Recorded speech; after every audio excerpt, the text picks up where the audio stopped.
আসসালামু আলাইকুম, আমি সম্রাট। সবাইকে 6 to 12 একাডেমিতে স্বাগত। ভিউয়ার্স, আজকে আমাদের আলোচ্য বিষয় হলো নবম ও দশম শ্রেণীর জীববিজ্ঞান বইয়ের দ্বিতীয় অধ্যায় অর্থাৎ জীবকোষ ও টিস্যু অধ্যায়টির মাইটোকন্ড্রিয়া নিয়ে আলোচনা। আজকে এই ক্লাসটিতে আমি মাইটোকন্ড্রিয়ার চিত্র সহকারে বর্ণনা করে দেখাবো।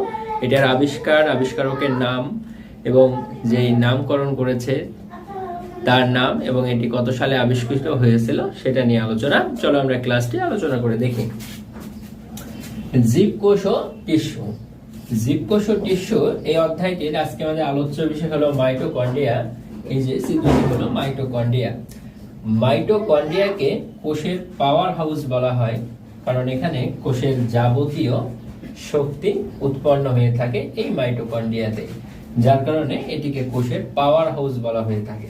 তো মাইটোকন্ড্রিয়ার এই যে চিত্রটি, যেখানে একেবারে বাইরের অংশে একটু পুরু একটু মোটা, এটাকে বলে ঝিল্লি, অনেক সময় এটাকে বহিঃঝিল্লিও বলা হয়ে থাকে।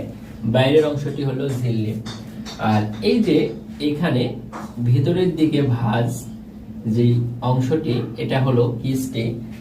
কিস্টিটা দেখতে অনেকটা আমাদের এই আঙুলের মতো। এই যে আঙুল, এই আঙুলের মতো, হাতের আঙুলের আমাদের এইখানে, এই যে এইখানে এইভাবে ভিয়ের মতো এই মাঝে যেই ভাগটা, এই ভিয়ের এই শেষ অংশটা, এই অংশটাকে কিস্টি বলা হয়ে থাকে। তো এটা আঙুলের মতো, আঙুলের যেই ভাঁজগুলো আছে সেটা কিস্টি।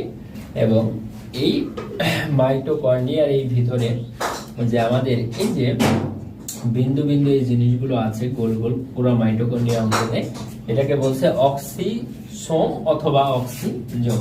আর মাইটোকন্ড্রিয়ার ভিতরে, এই পুরো মাইটোকন্ড্রিয়ার ভিতরে একটি তরল অংশ থাকে যেটাকে ম্যাট্রিক্স বলা হয়ে থাকে। এই যে মাইটোকন্ড্রিয়ার ম্যাট্রিক্স। তো এই হলো পুরো মাইটোকন্ড্রিয়ার চিত্র।